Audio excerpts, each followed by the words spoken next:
¿Qué pasa cuando el mundo te abandona? Buenas, soy Ander Niro y hoy les traigo...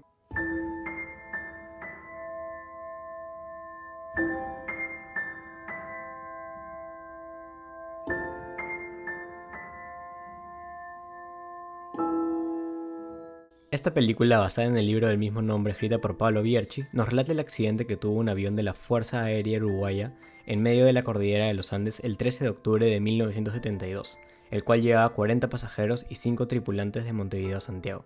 19 de estos eran miembros del equipo de rugby amateur All Christians Club, junto con familiares, amigos y simpatizantes.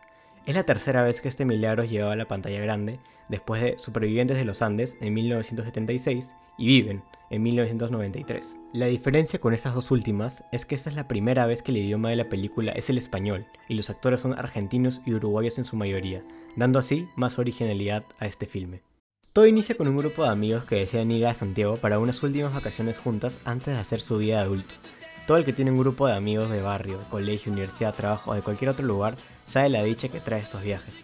Son momentos mágicos que nada más te puede dar, que los recordarás por el resto de tus días. Nadie nunca se imagina lo peor. De hecho, la mayoría está preparado para pasarla genial, como es el caso de nuestro protagonista Numa Turcati, quien decide ir a este viaje sin saber que la guarda una tragedia o un milagro. Antes de partir en este viaje, conocemos a un personaje más que acompañará a los jóvenes hasta el fin del mundo. La radio es en esta película esencial para marcar los momentos claves de su estancamiento. Oímos cómo menciona por encima de los energéticos y alegres estudiantes que en Montevideo les aguarda un clima cálido y templado en este fin de semana largo, casi como si les advirtiera que es mejor quedarse en la ciudad y descansar.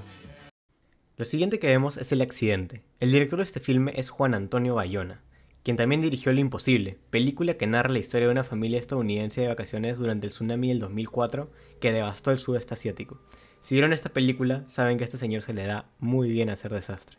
Por eso, vemos la progresión de lo grave de la situación con las caras, palabras y actitudes de todos los pasajeros. Primero bromean sobre la turbulencia, hasta se dan el lujo de reírse de sus propias muertes.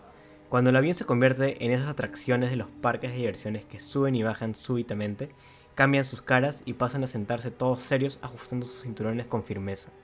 Cuando parece que todo está perdido y hasta el piloto le pide al inerte avión que le dé más poder, muchos recurren a la última esperanza: rezar.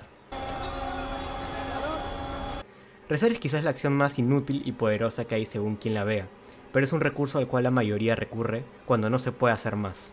Inevitablemente, el avión choca contra un pico y se parte en dos, desperdigando innumerables cuerpos por toda la inmensidad de las montañas. La parte delantera se desliza en la nieve como un trineo bala, mientras el fuselaje se va desprendiendo hasta que se estrella. Luego de eso, silencio. El silencio de la muerte, que va desapareciendo con el ruido ensordecedor de la desesperación y el sufrimiento. El piloto moribundo les informa que ya pasaron Curicó, lo cual era incorrecto. Algo que no se detalla en la película es que el accidente fue causado por un error de navegación de los pilotos. Ellos pensaron que ya estaban listos para descender e informan a la torre de control. Estos les dan la autorización para aterrizar y ellos comienzan a bajar metros, pero por las espesas nubes no se dieron cuenta que todavía estaban sobrevolando los Andes. Por eso sufrieron el efecto de succión que ocurre ahí por el choque de vientos cálidos y fríos. Esto fue porque el piloto hizo un giro demasiado pronto, y también fue el por qué los rescatistas no pudieron encontrarlos, ya que la última información dada era errónea. El accidente como tal solo fue la puerta al infierno que les esperaba a los 32 sobrevivientes. Un infierno que no quemaba por las llamas, sino por la helada. Aquí es donde el relato de la radio antes del vuelo toma fuerza. En vez de quedarse en su ciudad disfrutando un clima cálido, se encontraron resistiendo temperaturas de menos 30 grados centígrados, con la suerte de no quedarse dormidos y congelarse. ¿Alguna vez has estado a 0 grados?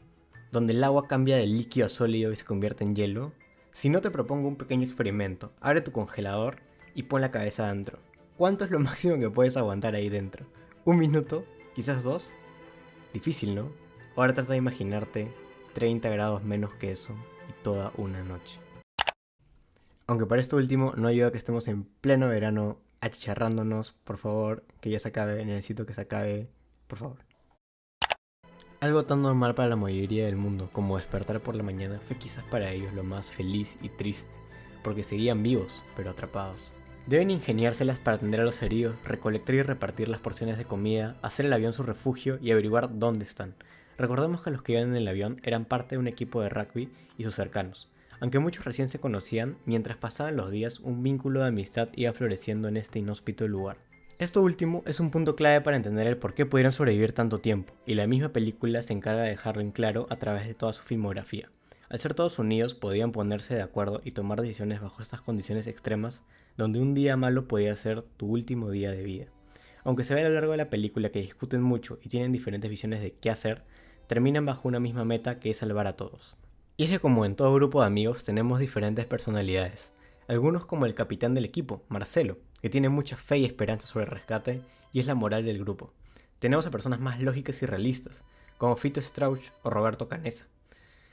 También otros como Nando, quien despierta el tercer día para darse con la sorpresa que están varados, su madre muerta y su hermana en un pésimo estado. Y otros como nuestro protagonista, Numa, quien ayuda como puede a sus nuevos amigos. Apuesto que en alguna situación de tu vida has usado o pensado la expresión "me muero de hambre", después de haberte saltado una o quizás dos comidas de un día, ni hablar de pasar todo un día sin comer algo. Te sientes cansado, malhumorado, sin ganas de nada, con un ardor en el estómago y cualquier cosa que te lleves a la boca luego de ese tiempo de ayuno se siente como la gloria. A ellos, a la semana del accidente se les acabó todo tipo de comida, y Nando es el primero en plantearse la idea de comer los cuerpos sin vida de sus cercanos para alimentarse. Esto enciende una discusión entre todos los sobrevivientes, los que están a favor, dado que es la única forma de seguir con vida, como Roberto y Fito, y los que están en contra, porque es algo inmoral, como Marcelo y Numa. Pero también están los que se cuestionan si es algo legal, o podrían ir a la cárcel por hacer algo así, o va contra las enseñanzas de su religión, y sería un pecado. Un dato curioso sobre esto último es que un sacerdote católico luego escuchó las confesiones de los sobrevivientes y les confirmó la licitud de recurrir a la necrofagia, dada la necesidad in extremis de situación de supervivencia. Además, que comienzan a plantearse preguntas que nadie se haría en su día a día, como el ¿cómo se corta un cuerpo? En un momento donde estaban vivos por capricho de la naturaleza, seguían cuestionándose por las leyes y derechos que nosotros mismos creamos. Al final, la única ley en la naturaleza es sobrevivir a como dé lugar. Pasan los días y la hermana de Nando muere, lo que provoca un cambio en su semblante y lo impulsa a salir de ahí. Nando tomó el camino más difícil, fácil sería rendirse y deprimirse, luego de perder a tu hermana y madre en un plazo de 10 días, pero él con la idea de volver, entrena a diario para poder cruzar los Andes, lo que motiva al resto. El hambre es irresistible y solo pocos como Marcelo y Numa se mantienen firmes a su idea de no comer los cuerpos, pero esto daría un cambio de 180 grados cuando logran hacer funcionar la radio. Pues la radio, otra vez presente, se convierte en el heraldo de las malas noticias. La búsqueda de su avión finalizó después de 10 días y no se retomará hasta el siguiente año que comience el deshielo. La desesperación y locura que todos guardaban a las justas termina por desbordarse y cada uno lo vive diferente. Unos gritan, otros corren a la nada, otros se molestan y otros caen derrotados por saber que tendrán que esperar al menos 2 meses más por una pequeña posibilidad de rescate. Para rematar y dejar claro que la naturaleza es la fuerza más grande de este mundo, mencionan que en 34 accidentes aéreos ocurridos en los Andes jamás hubo ni un sobreviviente. Esto era el fin de una esperanza de rescate, pero avivaba la llama de abandonar el lugar a buscar ayuda. La radio continúa su programación habitual, dando a entender que no importa dónde estés, si en tu casa descansando o atrapado como ellos, el tiempo sigue. Sabiendo que la ayuda no vendría y que necesitan energía para poder cruzar las montañas, todos ceden a comerse a sus amigos. Pasadas las 2 semanas, cuando parece que al fin se están acostumbrando al infierno helado y juegan como si estuvieran en un bar local, la naturaleza decide atacarlos nuevamente como si estuvieran tratando de eliminarlos. Bien lo dijo Numa. Lo extraño acá somos nosotros. ¿Qué haces cuando algo extraño ataca tu cuerpo? Lo llenas de medicina, pues la montaña tiene su propia forma, con una avalancha.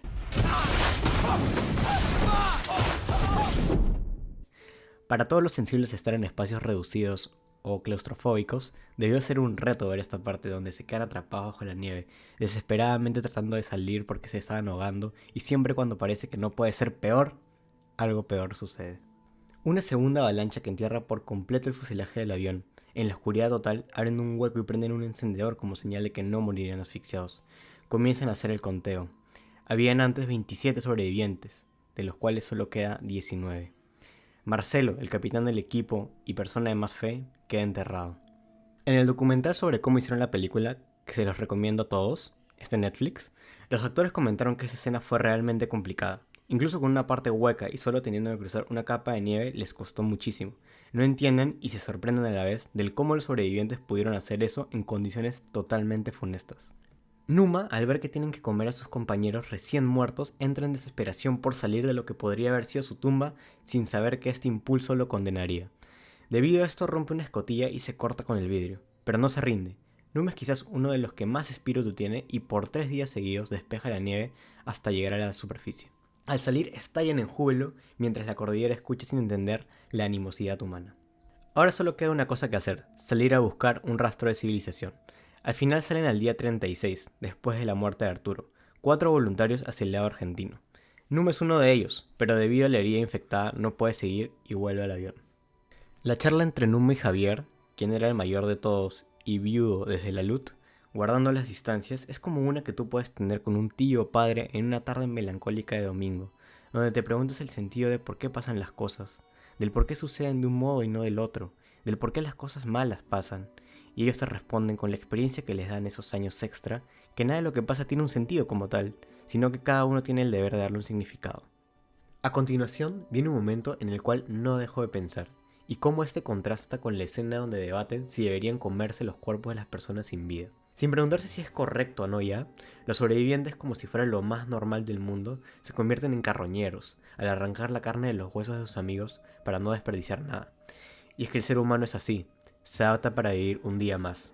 Algo que al principio nos puede costar mucho, puede pasar a ser algo rutinario fácilmente. La radio vuelve a personarse y comenta que después de 2 meses las búsquedas retornarán. Esto genera un nuevo debate de si esperar o partir a buscar la civilización. Mientras que deciden qué hacer en este momento terrible, buscan la forma de sobrellevar la vida, imitando sonidos de pájaros o ya bien sacándose fotos. ¿Tenía sentido hacer esto en un momento así? Quizás no, pero lo hacían para recordar que estaban vivos, aunque el mundo los tomara por perdidos. Debido a la infección de su herida, nuestro protagonista Numa está al borde de perder la vida. Y es cuando le quedan pocos días que su cuerpo se llena de ganas de hacer todo y comerse al mundo. Muchas veces damos por sentado que la vida estará ahí siempre, pero no se sabe cuándo nos llegará la hora. Así que tú, que estás mirando esto, seguro tienes muchas cosas que hacer, pero date un tiempo para hacer lo que realmente quieres. Ríe cuando tengas que reír y llora cuando tengas que llorar. Numa sabe que no regresará y da su consentimiento para que usen su cuerpo, pero menciona que está preparado para lo que se viene y se siente tranquilo por él. Es así que en la noche del 11 de diciembre de 1972, Numa deja de existir, pero no su espíritu. Su último mensaje escrito es el impulso necesario para empezar la expedición hacia el oeste. No hay amor más grande que el que da la vida por sus amigos. A esta frase le podemos encontrar sentido con lo que reflexiona el monaguillo y filósofo Arturo antes de su fallecimiento, comentándole a Numa que siente la mayor fe de su vida, pero no en el Dios cristiano, sino en cada uno de los dioses que se encuentran en las acciones de sus amigos. Sin experiencia en montañismo, sin la ropa y herramientas necesarias, cargando los trozos de sus amigos como alimento, con una manta impermeable improvisada para las noches, y después de estar en unas condiciones paupérrimas por 2 meses, Nando, Roberto y Tintín comienzan la expedición hacia Chile solo con la esperanza que del otro lado haya alguien que los pueda resucitar. Cuando llegan a la cima y pueden apreciar la inmensidad de los Andes, Nando convence a Roberto de seguir hacia adelante por el valle por el todo o nada, mientras que Tintín regresa para dar aviso y que la comida les pueda durar más tiempo. Caminaron por días hasta llegar al valle, donde siguieron la orilla del río, cuando parecía que ya no eran capaces de continuar después de caminar 60 kilómetros a lo largo de 10 días, por fin resucitan al ver a otra persona, la cual informa sobre la situación de los muchachos y en poco tiempo hordas de reporteros, curiosos y carabineros se apersonan en el arriendo donde Nando y Roberto comieron humilde comida que para ellos era como si estuvieran en un hotel de 5 estrellas. La bendita radio canta el Ave María como si fuera una señal premonitoria de salvación y que todas sus plegarias al fin han sido escuchadas. Así después de estar 72 días atrapados en el infierno mismo, se arreglan y preparan para ser rescatados.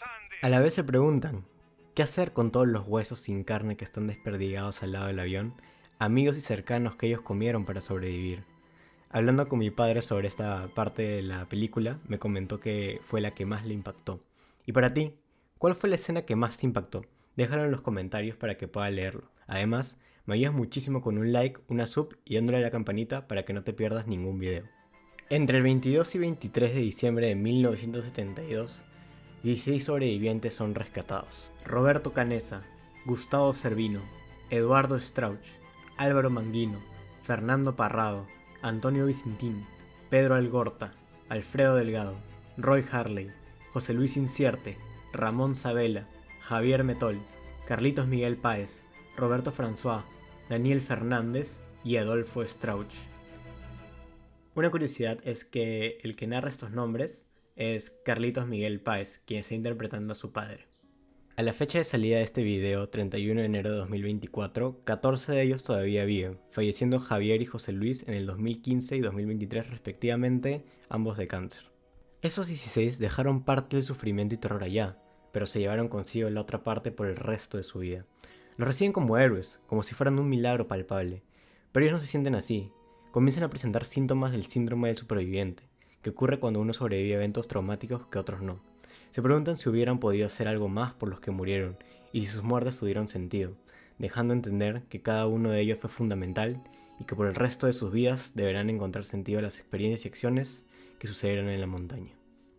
La Sociedad de la Nieve nos muestra sin ser escandalosa cómo fue la sobrevivencia de los jóvenes atrapados en los Andes.